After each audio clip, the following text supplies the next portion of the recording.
Oh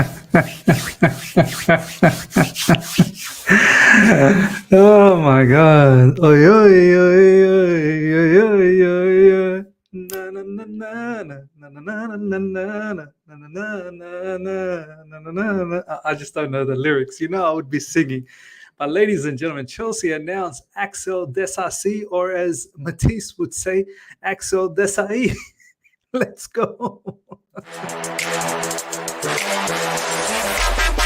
All right. Here we go, back again on the other side of the coin.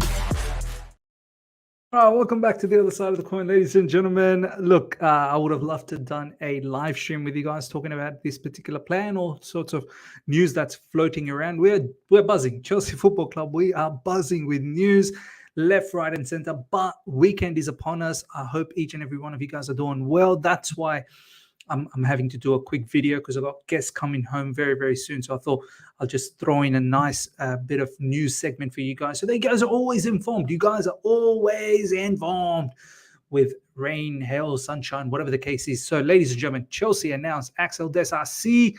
Look, I could sit here and talk about this particular player. You guys already know, what he brings. He's robust, physical specimen.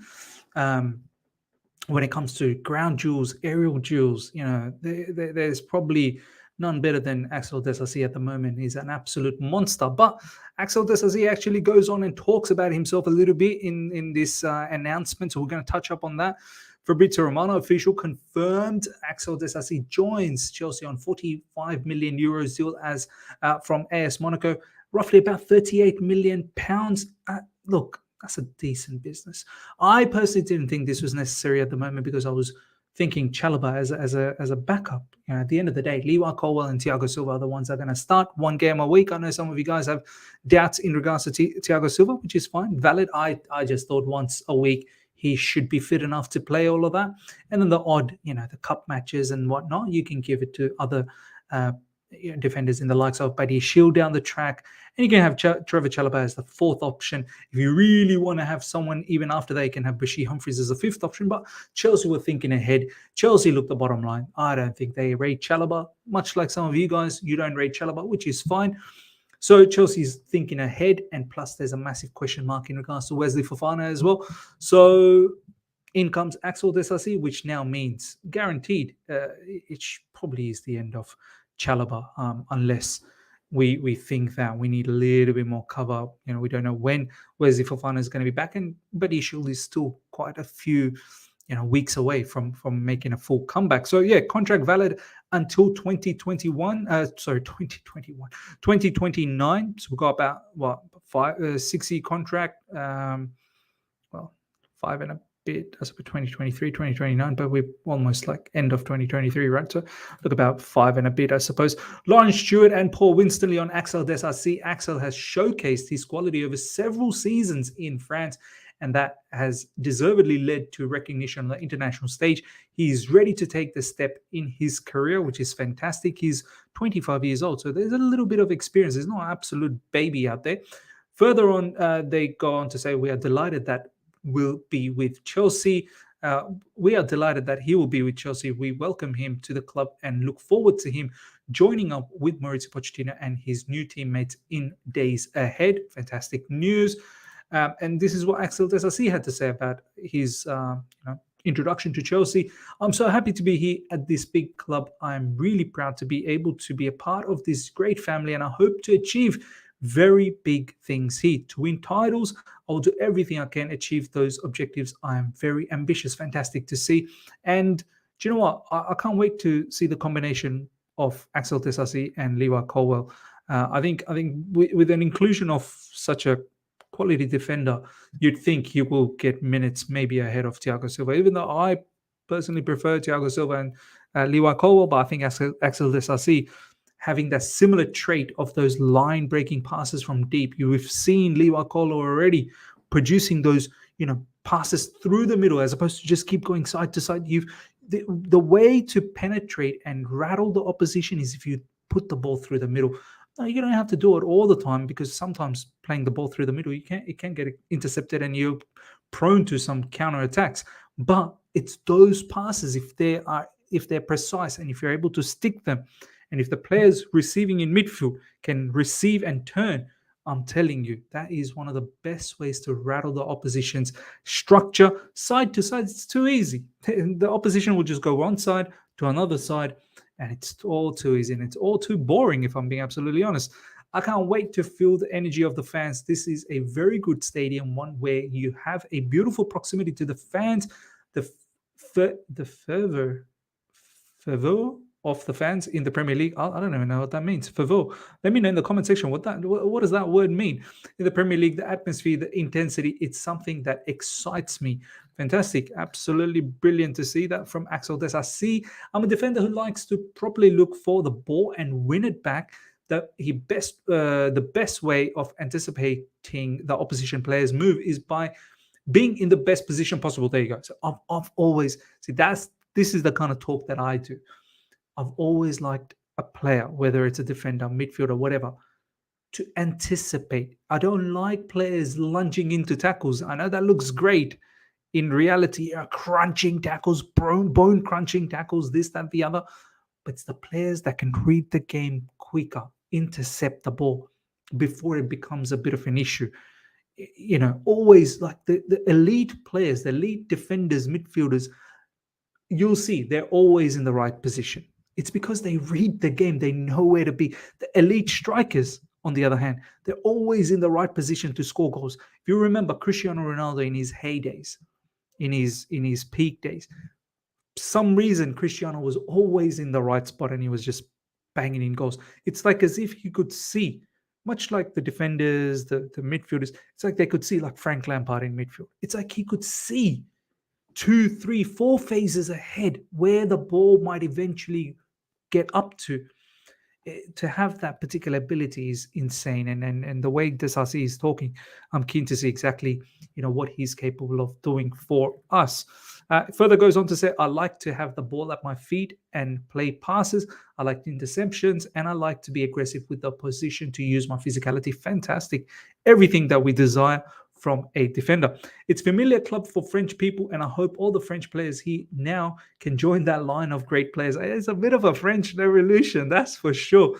You got obviously Malagusto, you got Nkunku, you got Buddy Shield, and now you've got Axel Disasi. I'm pretty sure I've missed a few other players as well, maybe along the way. So yeah, it's a bit of a French revolution happening. I mean, is this why Kylian Mbappe is somewhat a little bit interested? Obviously, Ugochukwu is the latest one that we've got, but he's most likely going to go out on loan. So yeah, ladies and gentlemen, let me know in the comment section how you feel about Axel Disasi. What's your thoughts about it? Do you think that's probably the end of Chalobah? He's got to find a home very soon. Are you excited about Axel Disasi? What strengths do you like? Are there any weaknesses that you want to talk about? Please put it in the comment section. Next up, Robert Sánchez has completed his medical test ahead of his move to Chelsea, ladies and gentlemen. This is coming from Fabrizio Romano. So Robert Sánchez, Chelsea player, Chelsea goalkeeper. Do you know what? I don't mind this. I'm keen to see how this all pans out. I actually think Robert Sánchez will become Chelsea #1 goalkeeper. I do rate him a bit more than Kepa. So we'll see how this pans out. It's not like, Robert Sánchez miles better than Kepa, but I think he's better in my personal opinion. The stats may say otherwise, but from what I've seen, I think that's the case. Look, he is not my first preference. It is what it is right now because we can't get rid of Kepa. It's too expensive. So we had to settle with Robert Sánchez. His distribution is a lot better. Check out some of the Brighton days. Obviously, my expectation was Onana. He always wanted Man United. And my next one was Mike Maignan. Which AC Milan doesn't seem like they want to sell for the time being. So look, maybe next season we can get rid of Kepa and get a proper #1, unless Robert Sánchez really, really showcases why he deserves to stick around. Next up, ladies and gentlemen, Crystal Palace are working on a deal to sign Lewis Hall on loan from Chelsea. Hall looks set to sign a new deal before heading out on loan. Look, yeah, it's a sad situation. I know some of you guys are probably thinking this way, but the way I look at it, he's barely played at all in this preseason. He got bits and pieces, minutes here and there. The one game where he did play well was, I think it was Fulham, or maybe it might have been Newcastle, second half, where he was the standout. I think it was Fulham. He produced some really good crosses. Look, I would have loved to have seen him get minutes in the left side or maybe even midfield. I think he's showcased, he plays really good as a left back. But the bottom line is he's not been used. I think it makes sense that he goes out on a loan. Crystal Palace is a good Premier League side to go out on a loan. I hope he gets regular minutes, and I hope he absolutely kills it. And I hope when he comes back next season in the preseason that he fully demands a place at Chelsea Football Club, much like the Levi Colwill situation. So hopefully he absolutely blows it up in Crystal Palace. Don't fall in love, though. Don't fall in love, Lewis Hall. Make sure this is just a loan. And Crystal Palace, this is just a loan. Yeah, use the player, get the most out of him, develop him, but at the same time, get something out of him, get some benefits out of him. After that, he's coming back. We don't want no more dramas, all right? Not only is falling in love with our players, he's our player. We're just letting him go because at the moment, look, just influx of all of these left-sided players, right? So some of these players are not going to leave this season. So it'll be best to reassess next season whether Cucurella deserves to be at Chelsea Football Club, what happens with Chilwell, this, that, the other. Next up, Leicester manager Enzo Maresca wants more signings with Chelsea. Cesare Casadei lined up to join on loan next week. So look, this upcoming week, we're going to get a lot of loan moves happening. I think now Premier League season's about a week and a half away, less than a week and a half away. So we're going to start seeing a lot more loan moves happening very, very soon. Who stays at Chelsea, who doesn't. Look, I would keep Casadei. Like, not everyone needs to be out on loan. Casadei actually got minutes in this preseason, decent enough minutes, and he showcased to me that one, he's got that passing ability, technical ability in midfield. He can be press resistant. He can drive with the ball, break lines, and then disrupt the opposition structure. And defensively, like, he's quite strong. Like, he's not someone who can just be knocked over. But of course, he still needs development. But I thought him being as a backup option in the midfield, we're a bit thin there. I would have preferred to have someone like him and Santos. Hopefully we get Caicedo and Enzo Fernandez. And this is what I've been saying. I'd rather give minutes to Casadei and Santos as backup options as opposed to Conor Gallagher. So, and there's some news about Conor Gallagher. I know some of you guys probably don't mind having Conor Gallagher around, and that's fine. If you want to have him as a backup option, not a problem. I don't mind him as a backup option, but I'd rather give Casadei and Santos an opportunity as opposed to Conor Gallagher, because I feel like these guys are far better total package as opposed to Conor. But maybe Casadei is going out on a loan to Leicester, to Enzo Maresca. I think this particular brother, knows a little bit about Casadei from Serie A days. So we'll see. My preference is to keep him. Not everyone needs to go out on loan. Some players actually do better by staying in-house. But maybe having that regular game time in Leicester could do him well. Next up, Conor Gallagher could still leave Chelsea, and if he departs, the Blues are likely to want to sign 2 new midfielders. So this is the thing. Get Caicedo, and you don't need another one on top of that, if I'm being absolutely honest. There's names of Tyler Adams. There's another name that's floating around. I'm going to touch on that. No need for all of this. Get Caicedo. You got Enzo Fernandez. Keep Santos and Casadei. Like, trust them. You need to be able to trust them as a backup at least. If you can't trust them as a backup, like, come on, man. Yeah, Pochettino, I know you're looking for experience. I fully understand that.